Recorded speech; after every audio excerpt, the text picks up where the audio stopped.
Hey everyone!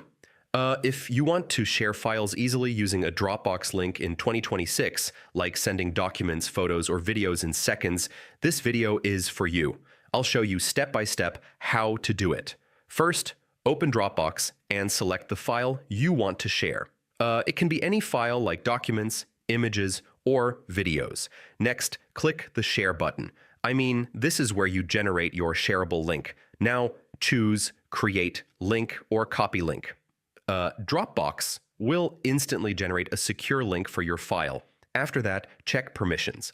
You can set whether people can view or edit your file. Next, copy the link and send it anywhere. You can use WhatsApp, email, or social media. Now you can also use the Dropbox mobile app for quick sharing from your phone.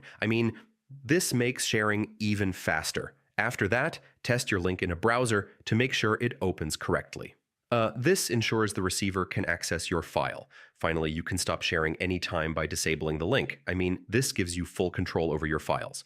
So yeah, that's how you share files using a Dropbox link easily in 2026. Follow each step carefully and you can send files in seconds. And if this helped, don't forget to check out more beginner tech tutorials.